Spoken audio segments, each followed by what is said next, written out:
रतन नाम का व्यक्ति अपनी पत्नी आरती के साथ रहा करता था। रतन गांव में बने हुए संपत के ढाबे में काम करता था। अरे रतन, ओ रतन, अरे कहाँ मर गया रे तू? क्या कान में तेल डालकर बैठा है जो तुझे मेरी आवाज ही नहीं सुनाई दे रही? संपत की आवाज सुनकर रतन दौड़ता हुआ आया और बोला, जी मालिक, क्या हुआ? अरे क्या हुआ? अरे ग्राहक कितनी देर से तुझे आवाज लगा रहे, क्या तुझे उनकी आवाज नहीं सुनाई दे रही? मैं ग्राहकों के ऑर्डर पर ही खाना लेने रसोई में गया था मालिक। वो तो मुझे भी दिख रहा है। अरे ना जाने कितनी देर से तू रसोई घर में कान बंद किए हुए खड़ा है। अगर ऐसा ही हाल रहा तो मेरा ढाबा बहुत जल्दी बंद हो जाएगा, बता रहा हूँ। ऐसा नहीं होगा मालिक। हाँ, अब ज्यादा बातें बनाने की जरूरत नहीं है। जा जल्दी काम पर लग जा, चल जा। संपत की बात सुनकर रतन अपने काम में मेहनत से जुट गया। शाम को रतन अपने घर चला गया।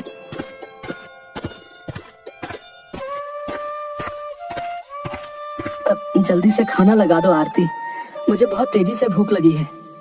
अजी इतनी जल्दी क्या है, पहले हाथ मुंह तो धो लीजिए। हाथ मुंह मैं ढाबे पर धोकर आया हूँ, तुम खाना लगा दो।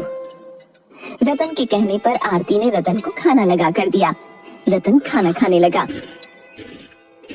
आप तो ढाबे पर काम करते हैं और कभी कभी ढाबे का मालिक आपसे देर रात तक काम करवाता है। क्या भूख लगने पर वो आपको 2 रोटी नहीं खिला सकता? तुम नहीं जानती आरती, ढाबे का मालिक संपत बहुत ही कंजूस स्वभाव का है। अच्छा सुनो, कल मुझे ढाबे पर जल्दी जाना है। क्यों, कल ऐसा क्या है? संपत जी कल मुझे शहर में किसी काम से भेजने वाले हैं। आखिर वो आपको ही काम से शहर क्यों भेजते हैं? वो खुद क्यों नहीं चले जाते? मैं उनके ढाबे पर काम करता हूँ आरती, इसलिए मुझे उनका कहना मानना ही पड़ेगा। वैसे किस काम से भेज रही है वो आपको? ये तो उन्होंने अभी तक मुझे नहीं बताया। ठीक है, लेकिन आप उस कबाड़ ट्रक में मत जाइएगा। पिछली बार जब आप उस ट्रक से गए थे तो दिन भर मेरा दिल बेचैन रहा था। आरती की बात सुनकर रतन मुस्कुरा दिया। अगले दिन रतन ढाबे पर चला गया।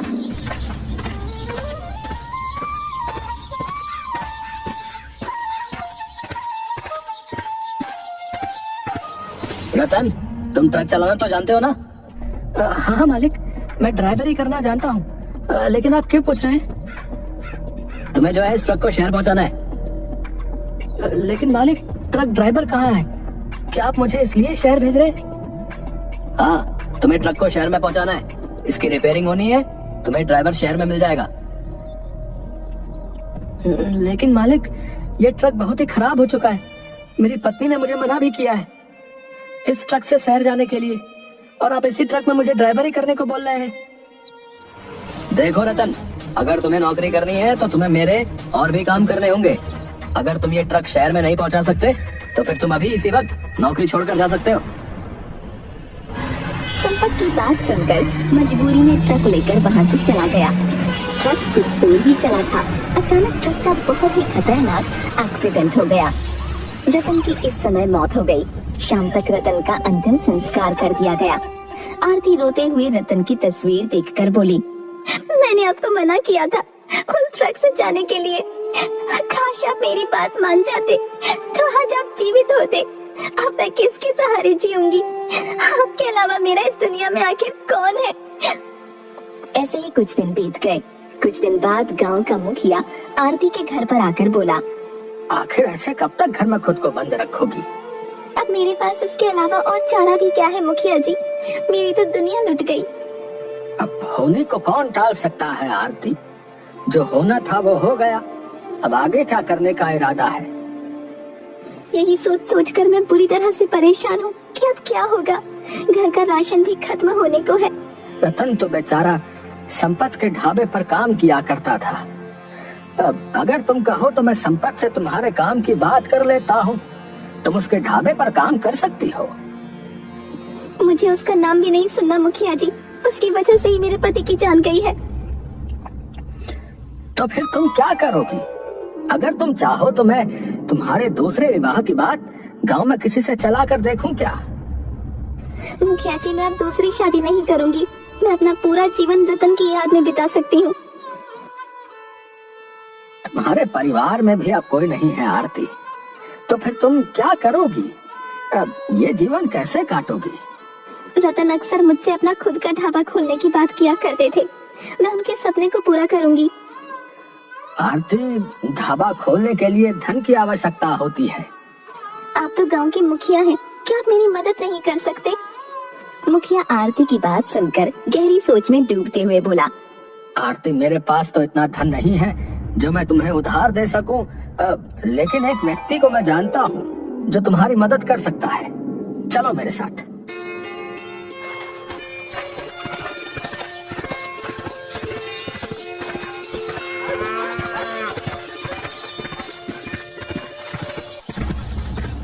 मुखिया आरती को जमींदार की हवेली के अंदर ले आया। आरती मुखिया से बोली, मुखिया जी, ये तो जमींदार की हवेली है, क्या जमींदार मुझे पैसे उधार दे सकता है? जमींदार मेरी बात कभी नहीं टालता आरती। तभी वहाँ जमींदार आ गया। जमींदार आरती से बोला, तुम्हारे पति की मौत का मुझे बहुत अफसोस है आरती। कहो, मैं तुम्हारी क्या मदद कर सकता हूँ? अब आरती अपने पति का सपना साकार करना चाहती है। इसका पति एक ढाबा खोलना चाहता था, समझ गया, और ढाबा खोलने के लिए इसके पास धन नहीं है। देखो, मैं आरती को धन देने के लिए तैयार हूँ और मैं उससे कोई ब्याज भी नहीं लूंगा, लेकिन क्या गारंटी है कि आरती जो ढाबा खोलेगी वो ढाबा चलेगा? अगर कुछ नुकसान हो गया तो? आप चिंता मत कीजिए जमींदार साहब, मैं खाना बहुत अच्छा बनाती हूँ, मुझे विश्वास है कि मेरा ढाबा एक दिन जरूर चलेगा।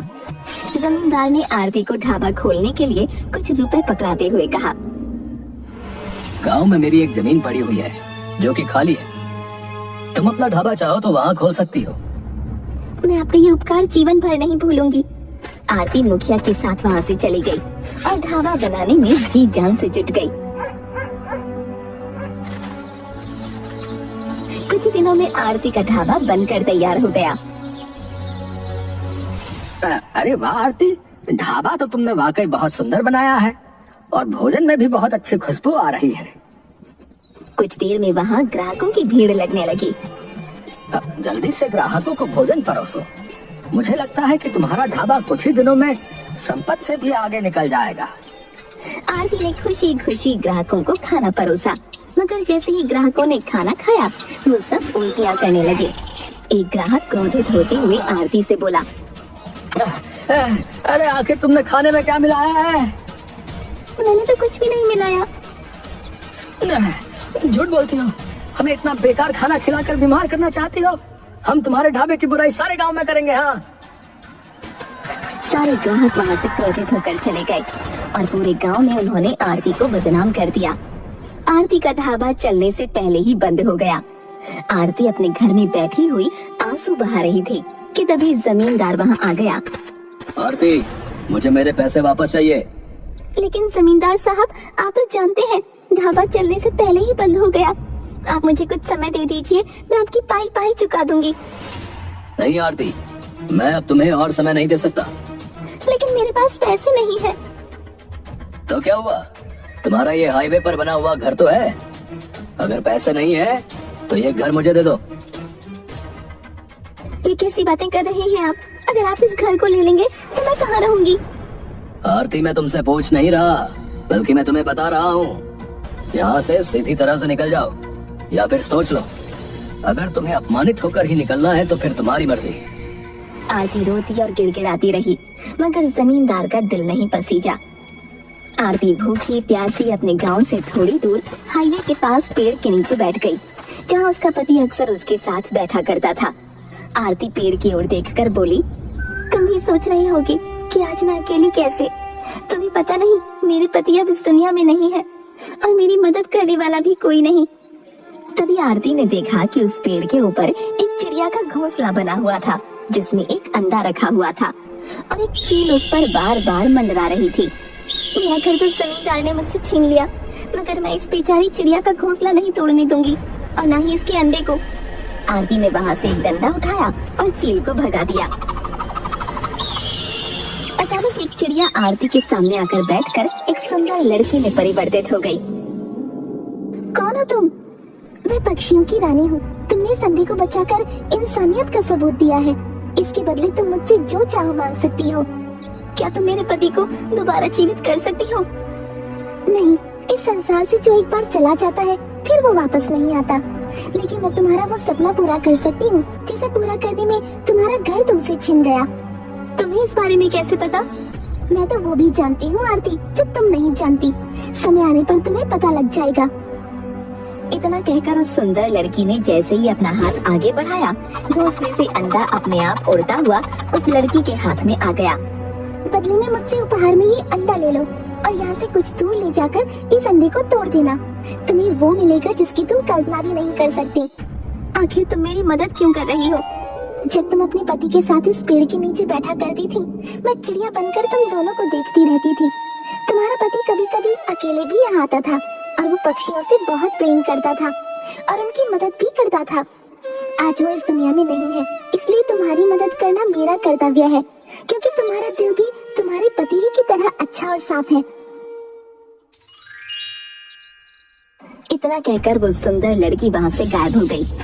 आरती ने थोड़ा आगे जाकर वो अंडा तोड़ दिया।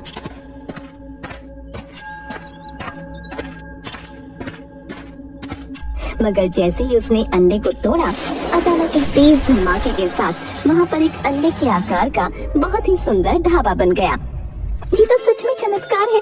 ये तो बहुत ही सुंदर और अंडे के आकार का ढाबा है। आरती उस ढाबे के अंदर चली गई। ढाबे के अंदर बहुत सारा राशन भरा था और भोजन पका हुआ रखा था। वो ढाबा अंदर से आधुनिक सामानों से लैस था। उस ढाबे के ऊपर एक बहुत सुंदर कमरा भी बना हुआ था। आरती फटी फटी आंखों से उस ढाबे को देख रही थी कि तभी एक कार वहाँ आकर रुक गई और एक व्यक्ति बाहर निकलकर आरती से बोला, अरे भाई, इस तरह के ढाबे तो मैंने अमेरिका और जापान में देखे। ये किसका ढाबा है? ये मेरा ढाबा है। लेकिन ऊपर बोर्ड में तो रतन का ढाबा लिखा हुआ है। आरती ने जैसे ही नजर दौड़ाई तो ढाबे के ऊपर रतन का ढाबा लिखा हुआ था। आरती की आंखों में आंसू आ गए। रतन मेरे पति थे जो अब इस दुनिया में नहीं है। जो भी हो, मुझे बहुत तेजी से भूख लगी है। इतना बोलकर वो व्यक्ति ढाबे के अंदर चला गया और आरती ने उसे खाना परोसा। खाना खाकर वो व्यक्ति उंगलियां चाटते हुए बोला, खाने तो मैंने बहुत सारे खाए, लेकिन इतना लजीज खाना मैंने आज तक नहीं खाया भाई।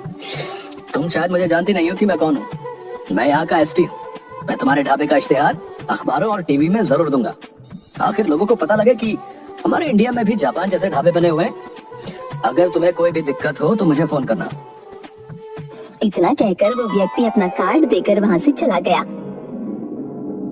अगले दिन से आरती के ढाबे पर ग्राहकों की लाइन लगने लगी और आरती के पास पैसा बरसने लगा। अब संपत के ढाबे पर सन्नाटा छाया रहता था। संपत क्रोधित होकर मुखिया के पास जाकर बोला,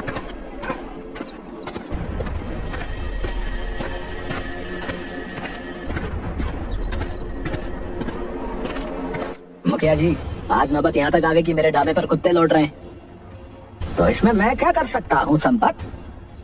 ज्यादा बातें मत बनाइए मुखिया जी, जल्दी से कुछ कीजिए, नहीं तो मैं तुम्हारी और जमींदार की पोल सारे गांव के सामने खोल दूंगा। मेरे सामने ज्यादा जुबान चलाने की जरूरत नहीं है संपत, बता रहा हूँ। मत भूल कि तू भी फंस जाएगा। तूने जानबूझकर रतन को उस बेकार ट्रक को शहर ले जाने के लिए कहा और उस बेचारे की मौत हो गई। तू पहले से जानता था कि उस ट्रक में ब्रेक नहीं है। हाँ, और ऐसा करने के लिए मुझे किसने कहा था? तुमने मुखिया जी, तुमने। और तो और तुमने मुझसे वादा किया था कि आरती का मकान बेचने के बाद तुम मुझे कुछ हिस्सा दोगे। वो हिस्सा भी अभी तक मेरे पास नहीं आया। दादा बातें मत बना संपत, तो कोई दूध का धुला हुआ नहीं है, समझा? जब से तुझे पता लगा था कि रतन गांव में खुद का ढाबा खोलने की सोच रहा था, तो तभी से उसे अपने रास्ते से हटाने की सोच रहा था। और वैसे भी तू क्या जाने राजनीति क्या होती है? अरे सारा का सारा झगड़ा आरती के मकान का ही था जो हाईवे के पास बना हुआ था। मुझसे भी मेरे दोस्त जमींदार ने ऐसा सब कुछ करने के लिए कहा था। मेरे पास भी अभी मेरा हिस्सा नहीं आया, समझे? कभी वहाँ पर जमींदार आ गया और इन दोनों से बोला, अरे तुम दोनों एक नंबर के मूर्ख हो। संपत, तुम्हारा ढाबा क्या चलना बंद हुआ? तुम अपनी जात पर उतर आए। जमींदार, आरती के दिन अब बदल चुके हैं, समझे? उसका ढाबा पूरे देश भर में प्रसिद्ध हो चुका है। अगर कहीं आरती अपनी जात पर उतर आई तो कभी सोचा है कि तुम्हारा, मेरा और संपत का क्या होगा? आज रात हम तीनों मिलकर आरती का गेम समाप्त कर देंगे और उसके अंडा ढाबे पर कब्जा भी कर लेंगे, समझे? रात के वक्त वो तीनों हथियारों से लैस होकर आरती के ढाबे के अंदर घुस गए। उन तीनों को देखकर आरती बुरी तरह से चौंक गई। तुम तीनों मेरे ढाबे में क्या कर रहे हो? तेरी वजह से मेरा ढाबा चलना बंद हो गया है। मेरी वजह से ईश्वर सबको अपने अपने नसीब का देता है। अरे जब मुझे पता लगा था कि तेरा पति ढाबा खोलने की फिराक में है, तब मैंने ही उसे जानबूझकर उस कबाड़ ट्रक में शहर भेजा था और उसके ब्रेक फेल कर दिए थे। सिर्फ इतनी सी बात नहीं है आरती, तुम्हारे हाईवे पर बने हुए मकान पर मेरी बहुत टाइम से नजर थी, तो हम तीनों ने मिलकर एक तीर से दो निशाने लगाए हैं। तुम्हारे पति की मौत हो जाने के बाद मैंने ही मुखिया को तुम्हारे घर पर भेजा था।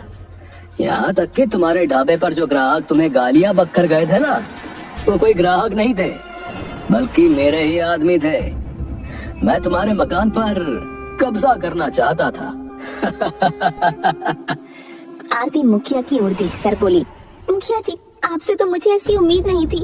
आपकी नजर